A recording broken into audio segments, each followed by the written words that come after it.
Sejam todos bem-vindos à transmissão do culto da Primeira Igreja Batista de Pelotas. Uma alegria imensa tê-los participando da transmissão do culto conosco. Que a boa mão de Deus abençoe ricamente a vida de todos vocês.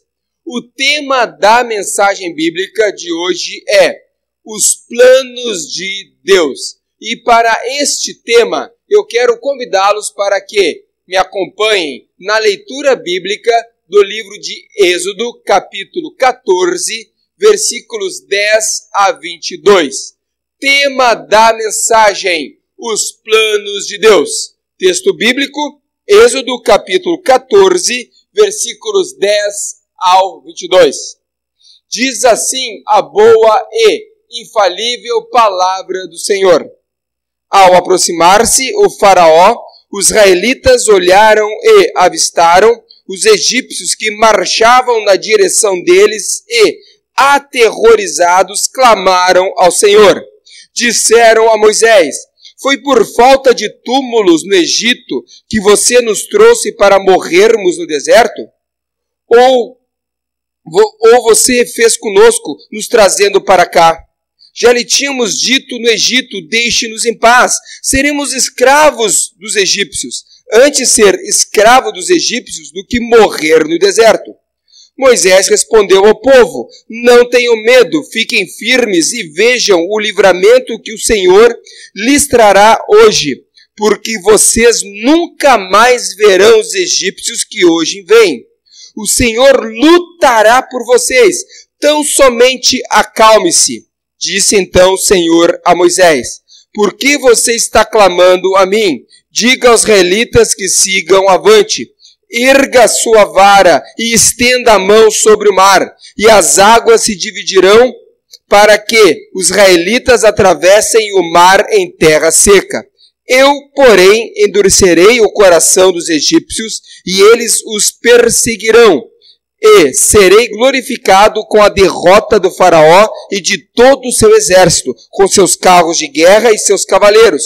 Os egípcios saberão que eu sou o Senhor, quando eu for glorificado com a derrota do faraó, com seus carros de guerra e seus cavaleiros. A seguir, o anjo de Deus que ia à frente dos exércitos de Israel retirou-se e, colocando-se atrás deles, a coluna de nuvem também saiu da frente deles e se pôs atrás, entre os egípcios e os israelitas. A nuvem trouxe trevas para um e luz para o outro, de modo que os egípcios não puderam aproximar-se dos israelitas durante toda a noite. Então Moisés estendeu a mão sobre o mar, e o Senhor afastou o mar e o tornou em terra seca, com um forte vento oriental que soprou toda aquela noite. As águas se dividiram e os israelitas atravessaram pelo meio do mar em terra seca, tendo uma parte de água à direita e outra à esquerda. Amém. Que Deus nos abençoe com sua boa palavra hoje. Vamos orar mais uma vez? Senhor Jesus, obrigado por cada pessoa que está participando da transmissão do culto de nossa igreja e que agora, Deus, de uma forma singular, o Senhor venha falar ao nosso coração. Em nome de Jesus, amém e amém, Senhor. Deus tem planos para a sua vida e para a igreja. Provavelmente todos já ouviram essa proposição ou já a pronunciaram. Para alguns, isso virou um clichê, usado por pessoas que nunca tiveram uma experiência com Deus.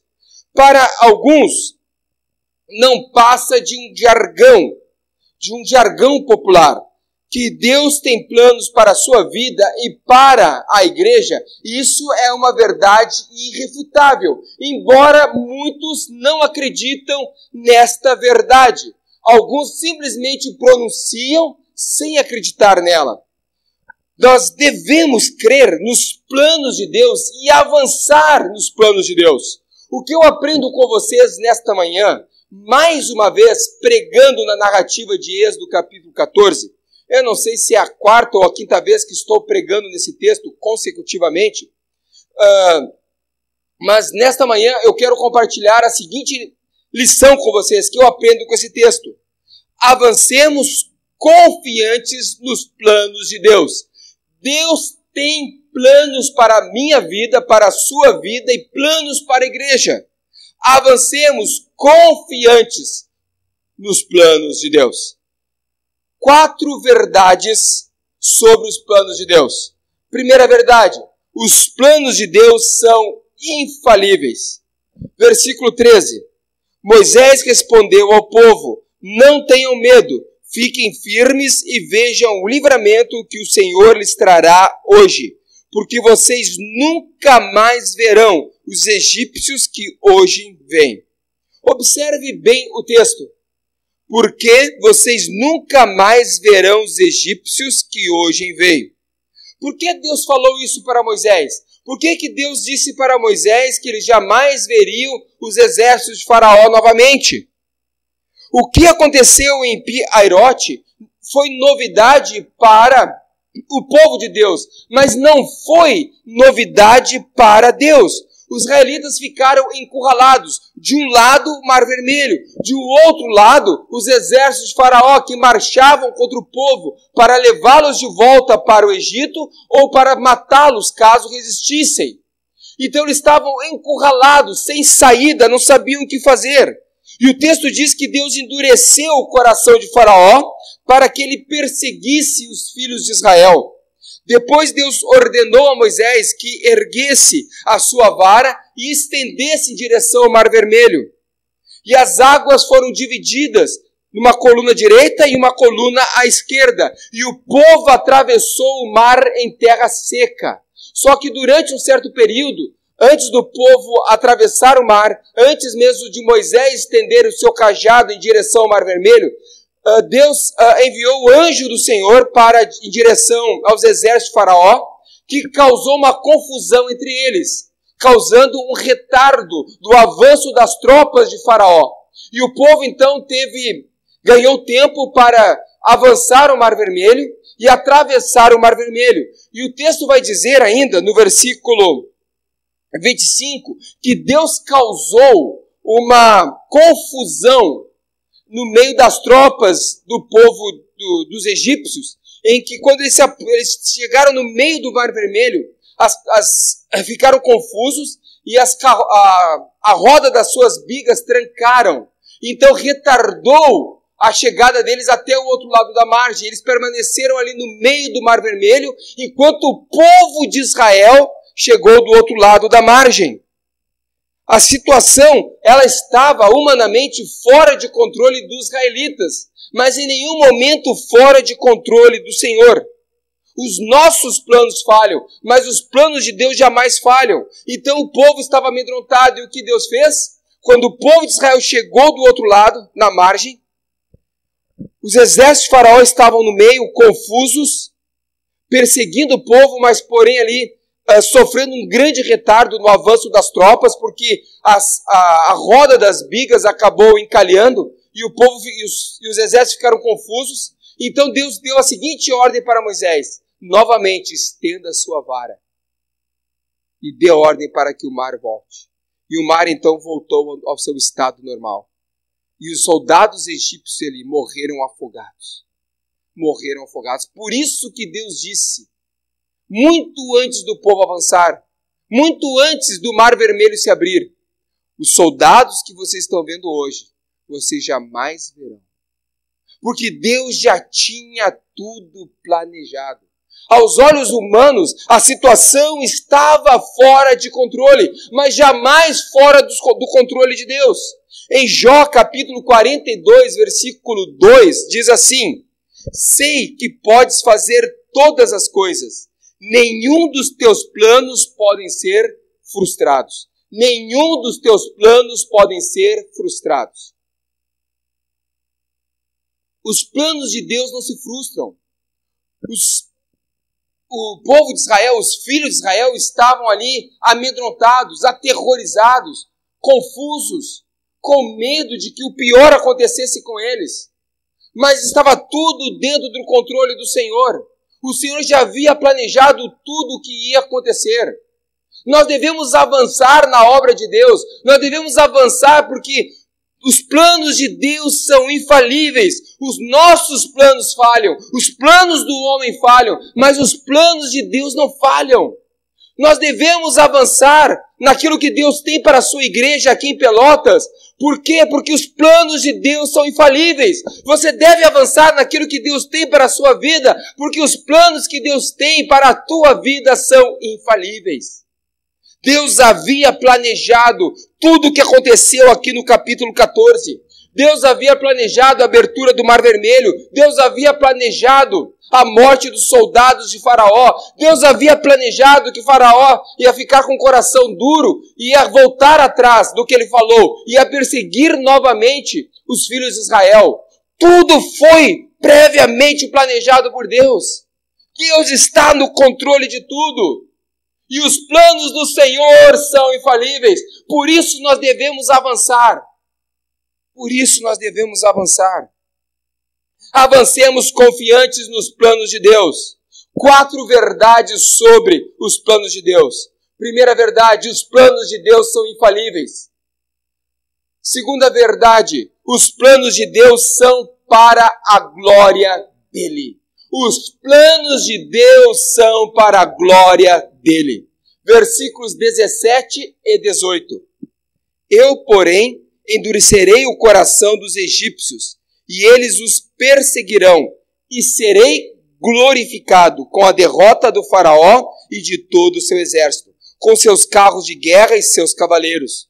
Os egípcios saberão que eu sou o Senhor quando eu for glorificado com a derrota de Faraó, com seus carros de guerra e seus cavaleiros.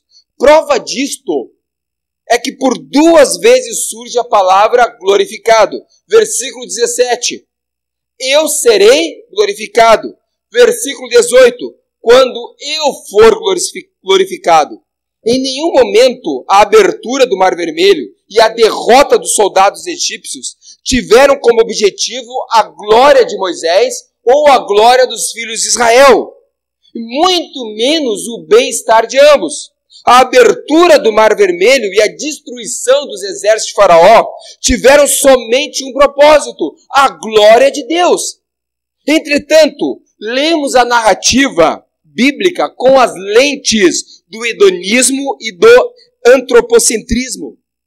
Julgamos que tudo o que aconteceu foi somente para o bem-estar do povo de Israel. Não, irmãos. A narrativa bíblica que está aqui, eu creio que é a palavra de Deus e que isso aconteceu. E que a palavra de Deus é poderosa.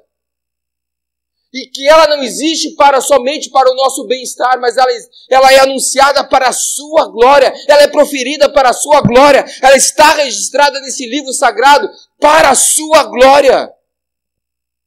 Assim também aplicamos a Bíblia em nossa vida, buscando somente o nosso bem-estar.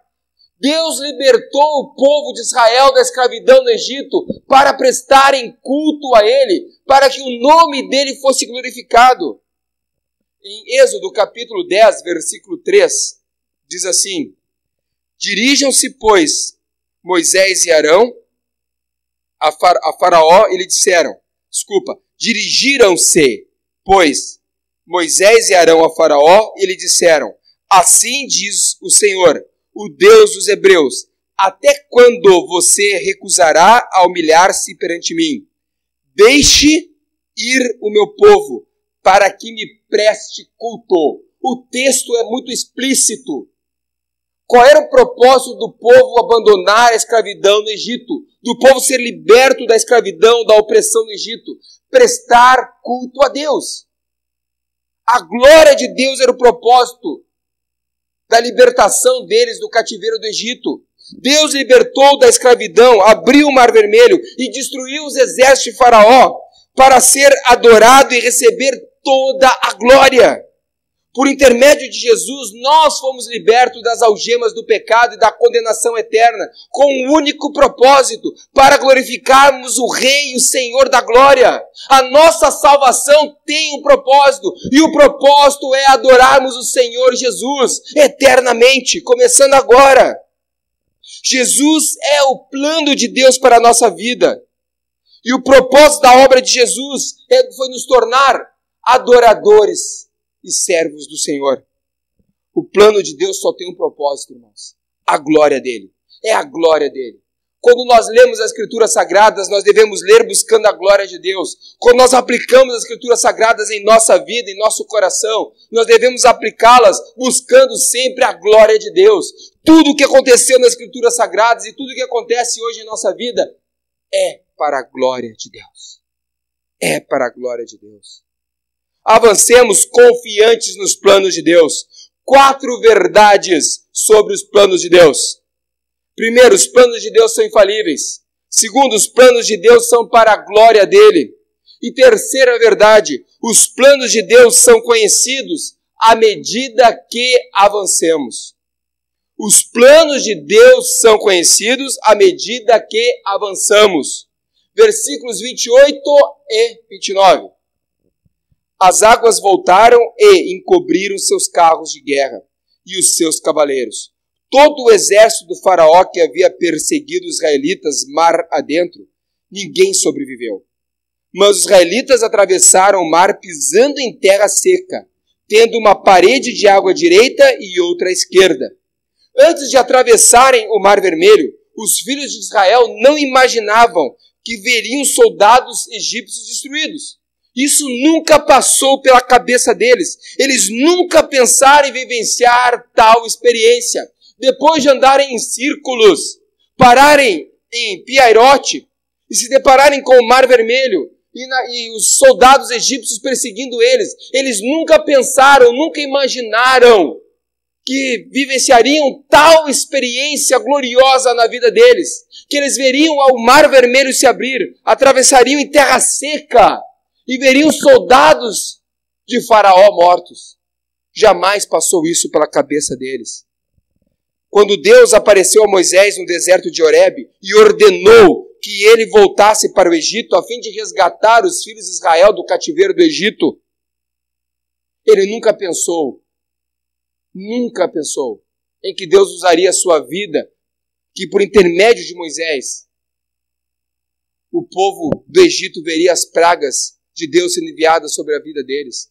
Moisés nunca pensou que por intermédio dele o Mar Vermelho seria aberto. Moisés nunca pensou que por intermédio dele os soldados egípcios seriam mortos. Moisés nunca imaginou que tiraria a água da rocha para saciar a sede do povo.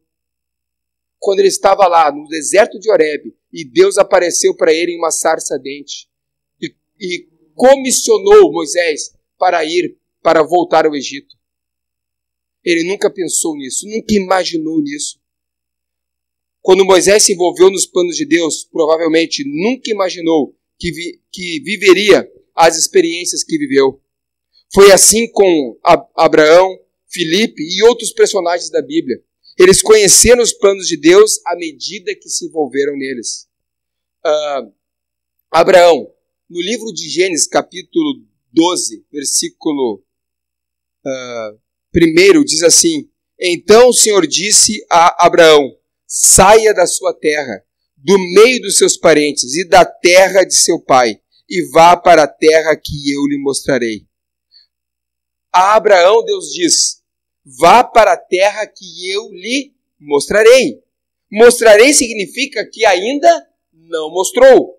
Mesmo assim, Abraão obedeceu e saiu da terra de Ur dos Caldeus para uma terra desconhecida.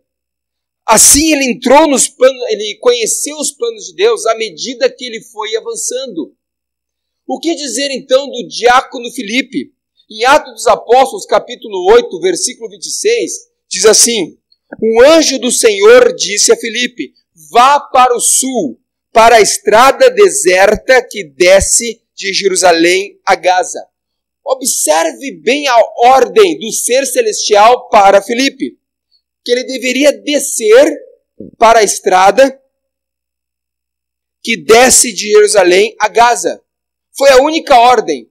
Nenhum momento o ser celestial falou para Filipe que ele encontraria um etíope, o ministro das finanças de Candace. Em nenhum momento ele falou que aquele rapaz seria evangelizado seria discipulado e batizado por ele. Ele apenas ordenou o seguinte: vá para a estrada deserta que desce de Jerusalém a Gaza. Foi a única ordem que ele recebeu. E ele então obedeceu e avançou. E olha só o que aconteceu. Filipe sobe naquela carruagem, pega o manuscrito de Isaías, apresenta o evangelho para o etíope, discipula ele naquela carruagem, descem da carruagem, o etíope é batizado, e o etíope então volta para a sua terra natal, segue viagem para a sua terra natal, e olha só, o evangelho chega até o seu país, sem o diácono Filipe colocar os seus pés no país do etíope. Olha só o que Deus fez aqui, os planos de Deus foram acontecendo sem Filipe imaginar. Filipe nunca colocou os seus pés na Etiópia e o evangelho chegou até lá. E quando que Filipe ia imaginar que o evangelho chegaria por intermédio dele até a Etiópia? Nós conhecemos os planos de Deus à medida que nós avançamos. Infelizmente, nós queremos que Deus nos dê um mapa detalhado. Nós queremos cada detalhe do escopo do projeto que Deus tem para a nossa vida. Não é assim que as coisas acontecem. Nós conhecemos os planos de Deus à medida que nós nos envolvemos com Ele e com a sua obra. Com Ele e com a sua obra. Há pessoas que afirmam não conhecerem os planos de Deus e nunca conhecerão, porque não se envolvem no que o Senhor está fazendo. Não precisamos de um mapa detalhado do que Deus vai fazer e como fazer. Precisamos apenas confiar e nos envolver no que Deus está fazendo. Enquanto você esperar que Deus te mostre todas as etapas, você nunca vai se envolver no projeto de Deus. Deus nunca falou para Moisés, quando chamou ele na sarça ardente, tudo o que ele ia enfrentar, tudo o que ele passou e todas as vitórias que ele obteve. E Deus nunca falou para ele a maneira como ia usá-lo. Mas Moisés obedeceu e foi conhecendo o plano de Deus à medida que avançou. Deus não falou para Filipe que ia ter um etíope numa carruagem e que ele ia pregar o evangelho para um alto funcionário de Candace. Deus não falou isso para ele, mas mesmo assim ele obedeceu e se envolveu. Nós vamos conhecendo os planos de Deus à medida que nós avançamos. À medida que nós avançamos. Avancemos confiantes nos planos de Deus. 4 verdades sobre os planos de Deus. Primeira verdade, os planos de Deus são infalíveis. Segunda verdade, os planos de Deus são para a glória dele. Terceira verdade, os planos de Deus são conhecidos à medida que avançamos. E quarta verdade, os planos de Deus visam a maturidade. Versículo 31. Israel viu o grande poder do Senhor contra os egípcios, temeu ao Senhor e pôs nele a sua confiança, como também em Moisés, seu servo.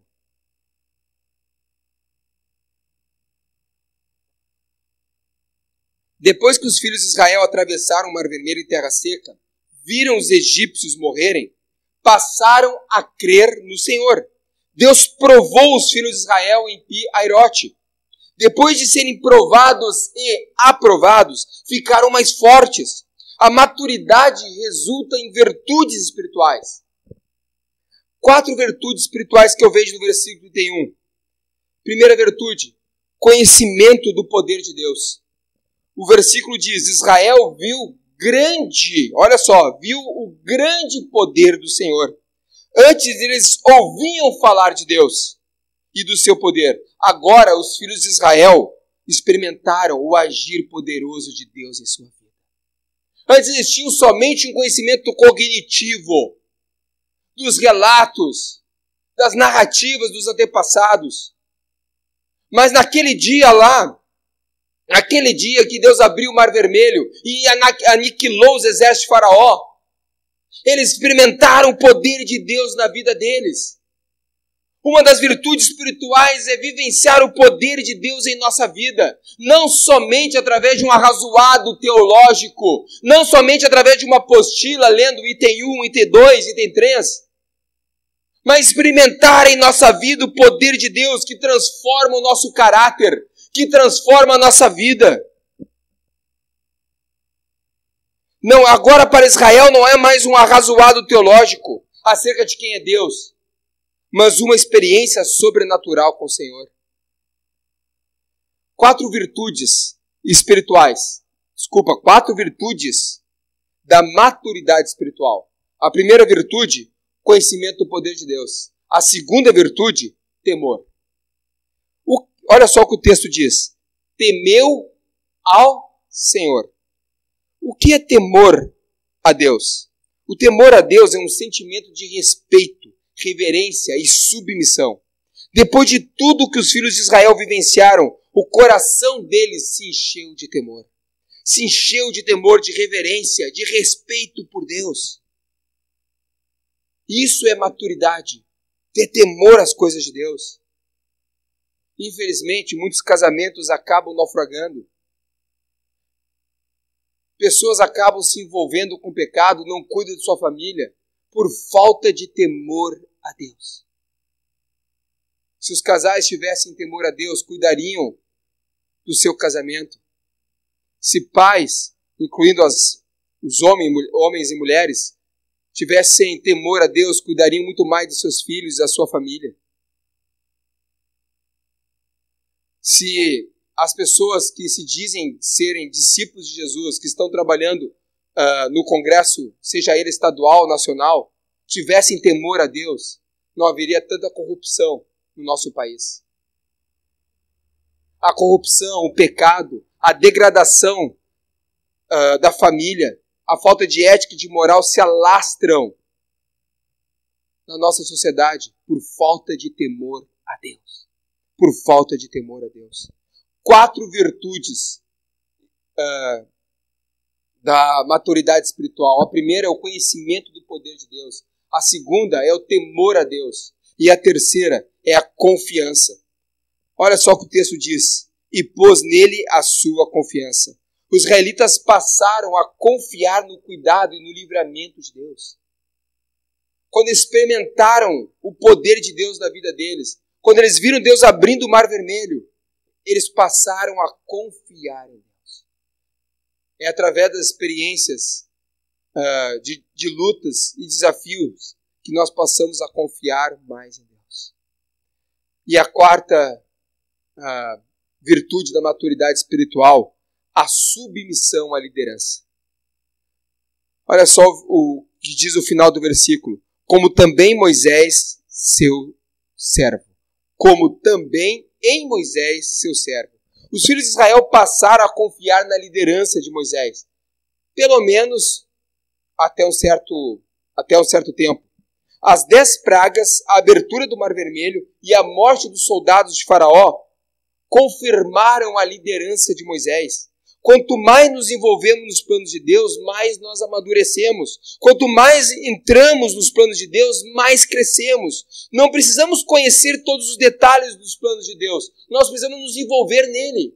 Enquanto mais nós nos envolvemos, mais nós amadurecemos, mais nós cremos. Mais crescemos espiritualmente. Há pessoas que não crescem espiritualmente porque não se envolvem naquilo que Deus está fazendo. E quanto mais você se envolve, mais você conhece, e mais maduro na fé você fica. Eu quero encerrar dizendo, avancemos, confiante nos planos de Deus. Deus tem planos para a tua vida, e Deus tem planos para a vida dessa igreja. É o momento de nós avançarmos como igreja, é o momento de nós expandirmos o trabalho missionário na cidade, de plantarmos novas igrejas, de iniciarmos novos projetos sociais, de anunciarmos e pregarmos a palavra de Deus com amor, com afinco, com ímpeto. É o momento de expandirmos como igreja. Nós temos um passado incrível e brilhante, mas chegou a hora de escrevermos um futuro fascinante em que Deus será glorificado e honrado através das ações da nossa igreja. É hora de expandir, de avançar. Deus tem planos para a vida da sua igreja e conheceremos os planos de Deus para a nossa igreja à medida que nós avançarmos nele. Não precisamos ver tudo detalhado, mas se Deus mandou abrir o Mar Vermelho, Se Deus mandou atravessarmos o Mar Vermelho, vamos atravessar. Não interessa o que está do outro lado, apenas vamos atravessar. O que está do outro lado do Mar Vermelho, o que nos espera do outro lado, não nos interessa. Apenas devemos obedecer a Deus e avançar. Apenas obedecer a Deus e avançar. Deus tem planos para a sua vida e para a sua igreja. Não precisamos conhecer todos os detalhes dos planos de Deus. Devemos somente confiar. Eu penso o seguinte, que a vida com Deus, os planos de Deus para a nossa vida, são como essa folha em branco. Pense comigo que se Deus entregasse para você uma folha em branco, dizendo: eu tenho planos para a sua vida, eu tenho planos para essa igreja. E você vai ver a folha, então, mas a folha está em branco, não tem nada escrito aqui. E Deus está pedindo para você: eu só quero um comprometimento teu. E o teu comprometimento é feito por intermédio de uma assinatura. Imagina, assinar uma folha em branco, permitindo que o outro escreva o que quiser nela. É assim o nosso comprometimento com Deus. Eu não preciso saber o que está escrito, o que Deus escreverá na minha vida, mas eu confio nele. Eu assino embaixo e confio nos planos de Deus. Eu não sei, não conheço meu futuro. Eu não conheço tudo que Deus irá escrever na minha vida, na vida de vocês e na vida dessa igreja.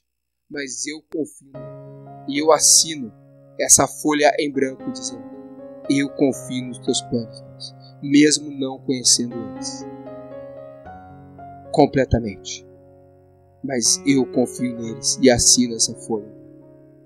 Porque hoje de manhã, Deus está dizendo para você: assine essa folha. Hoje Deus está entregando para você e para a nossa igreja uma folha em branco, dizendo: confie em mim, apenas assim. Você fará isso hoje? Você pegará a caneta e assinará a folha em branco, demonstrando que confia em Deus? Mas o que está escrito aqui, não interessa o que Deus vai escrever. Mas eu confio. Eu confio naquilo que Deus vai escrever na minha vida, na tua vida e na vida dessa igreja. Vamos orar mais uma vez? Senhor Jesus, obrigado pela vida das pessoas que participaram da transmissão deste culto. Deus, é hora de avançarmos. É hora de expandirmos o trabalho da nossa igreja. E com certeza o Senhor tem planos para a vida da nossa igreja. Nós não temos a capacidade, Deus, de conhecer todos os teus planos. Todos os teus planos. Mas nós confiamos que o Senhor tem o melhor para cada um de nós, Pai. O Senhor tem planos incríveis para a vida dessa igreja. Planos de expansão, de crescimento, Pai. De sermos relevantes para essa sociedade. O Senhor tem planos para a vida daqueles que estão participando da transmissão do culto. E há pessoas que hoje, Deus, estão pegando a sua caneta e assinando uma folha em branco dizendo: eu confio nos planos do Senhor. Que os teus planos, Pai, se cumpram na vida dessas pessoas.